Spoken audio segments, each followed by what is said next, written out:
Assalamualaikum warahmatullahi wabarakatuh. Selamat pagi. Izin memperkenalkan diri, Taruna Ahmadiyah Poltekip Tandi Islami STB 3821. Izin menjelaskan tentang arti dari Undang-Undang SPPA ini dan apa yang diketahui tentang Undang-Undang SPPA ini.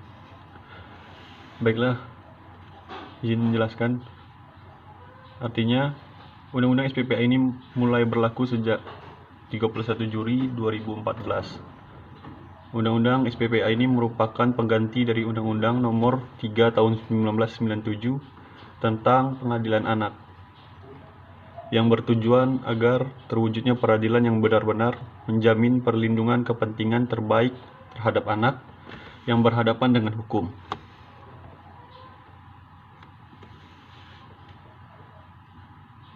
Undang-Undang SPPA ini merupakan dan memiliki tujuan agar terwujudnya peradilan pidana yang benar-benar menjamin perlindungan kepentingan terbaik terhadap anak yang berhadapan dengan hukum. Undang-Undang Pengadilan Anak dinilai sudah tidak sesuai lagi dengan kebutuhan hukum yang di dalam masyarakat dan secara komprehensif memberikan perlindungan khusus kepada anak yang berhadapan dengan hukum. Adapun juga substansi yang diatur dalam Undang-Undang SPPA ini mengenai penempatan anak yang menjalani proses peradilan dapat ditempatkan di Lembaga Pembinaan Khusus Anak atau LPKA. Substansi yang paling mendasar dalam undang-undang ini adalah pengaturan secara tegas mengenai keadilan restoratif dan diversi, yang dimaksud untuk menghindari dari menjauhkan anak dari proses peradilan sehingga dapat menghindari stigma terhadap anak yang berhadapan dengan hukum, dan diharapkan anak dapat kembali di dalam lingkungan sosial secara wajar. Demikian antara lain yang disebutkan dalam penjelasan Undang-Undang SPPA. Jadi, seperti yang saya jelaskan tadi, ada keadaan restoratif dan diversi. Keadilan restoratif merupakan suatu proses diversi, yaitu semua pihak yang terlibat dalam suatu tindak pidana tertentu bersama-sama mengatasi masalah, serta menciptakan suatu kewajiban untuk membuat segala sesuatu menjadi lebih baik, agar dengan melibatkan korban, anak, dan masyarakat dalam mencari solusi untuk memperbaiki dan menenteramkan hati yang tidak mendasarkan pembalasan. Sedangkan diversi adalah pengalihan penyelesaian perkara anak dari proses peradilan pidana ke proses di luar peradilan pidana.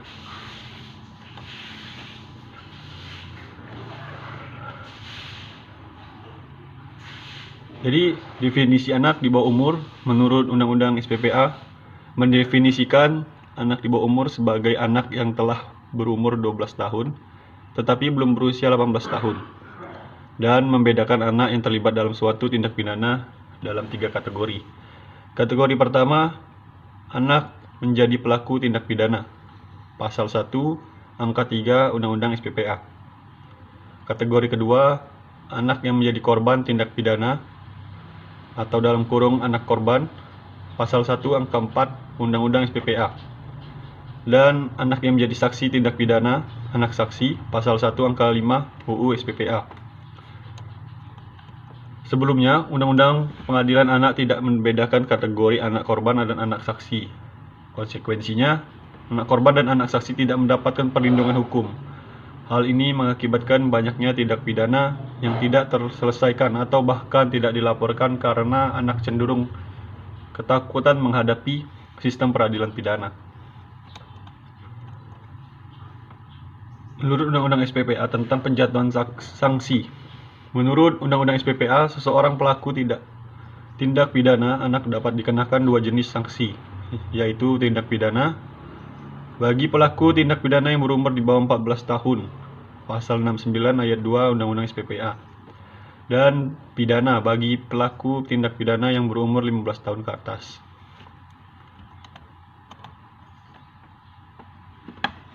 Sanksi tindak Sanksi tindakan yang dapat dikenakan kepada anak meliputi Pasal 82 Undang-Undang SPPA.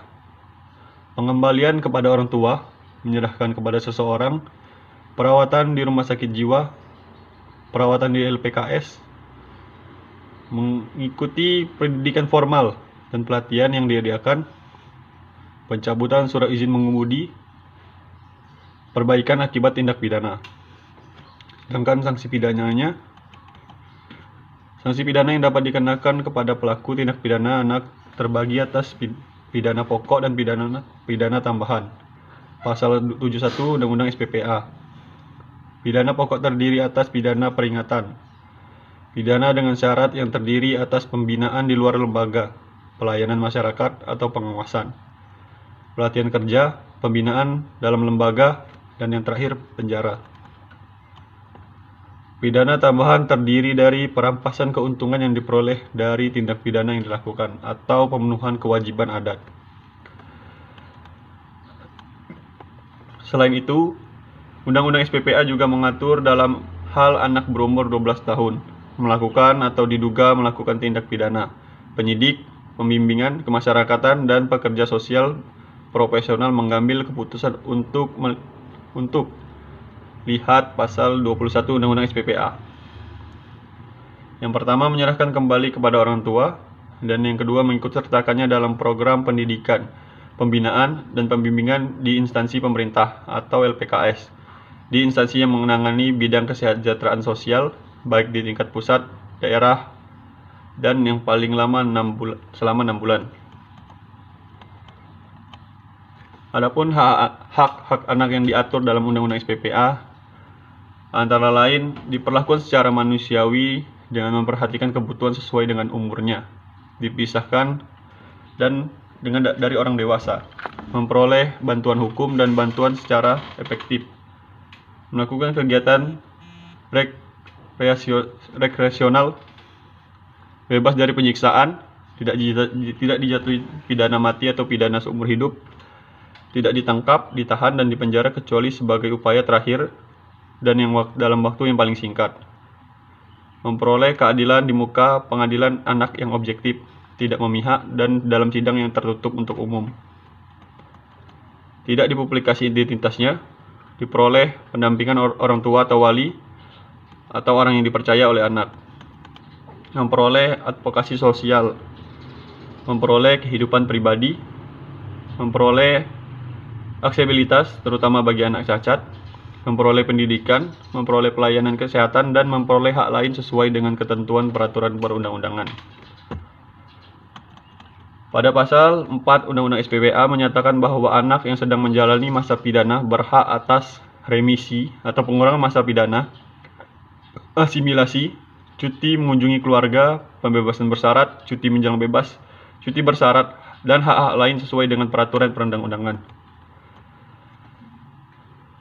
Dalam penahanan, pada pasal 32 ayat 2 Undang-Undang SPPA menyatakan bahwa penahanan terhadap anak hanya dapat dilakukan dengan syarat anak telah berumur 14 tahun atau diduga melakukan tindak pidana dengan ancaman pidana penjara 7 tahun atau lebih. Jika masa penahanan sebagaimana yang disebutkan di atas telah berakhir, anak wajib dikeluarkan dari tahanan demi hukum. Pemeriksaan terhadap anak sebagai saksi atau anak korban, Undang-Undang SPPA ini memberikan kemudahan bagi anak, saksi atau anak korban dalam memberikan keterangan di pengadilan. Saksi atau korban yang tidak dapat hadir untuk memberikan keterangan di depan sidang pengadilan dengan alasan apapun dapat memberikan keterangan di luar sidang pengadilan melalui perekaman elektronik yang dilakukan oleh pembimbing kemasyarakatan setempat dengan dihadiri oleh penyidik atau penuntut umum dan advokat atau pemberian bantuan hukum lainnya yang terlibat dalam perkara tersebut. Anak, saksi atau anak korban juga diperoleh memberikan keterangan melalui pemeriksaan jarak jauh dengan menggunakan alat komunikasi audiovisual. Pada saat memberikan keterangan, dengan cara ini anak harus didampingi oleh orang tua wali, pembimbing pemasyarakatan atau pendamping lainnya. Hal ini tercantum dalam pasal 58 ayat 3 Undang-Undang SPPA. Hak mendapatkan bantuan hukum. Undang-Undang SPPA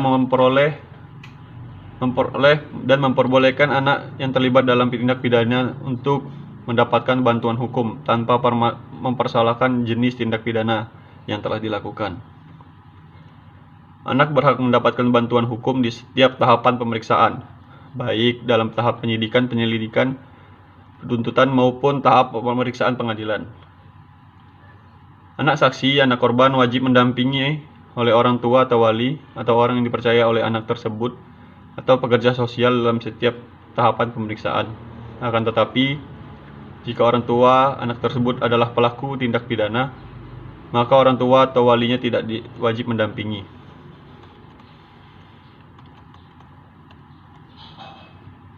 Lembaga Pemasyarakatan dalam pasal 86 ayat 1 Undang-Undang SPPA, anak yang belum selesai menjalani tindak pidana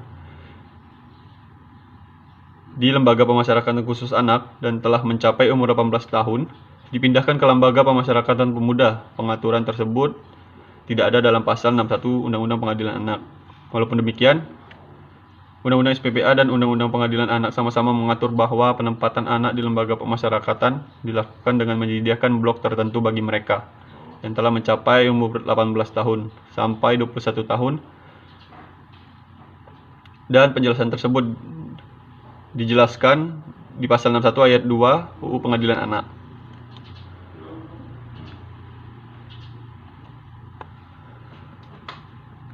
Jadi demikian penjelasan yang bisa saya sampaikan, dan ada pertanyaan mengenai Undang-Undang SPPA ini, izin bertanya Bu, bagaimana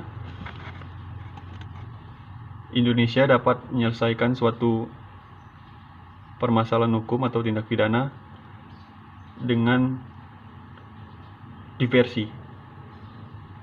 Siap, terima kasih.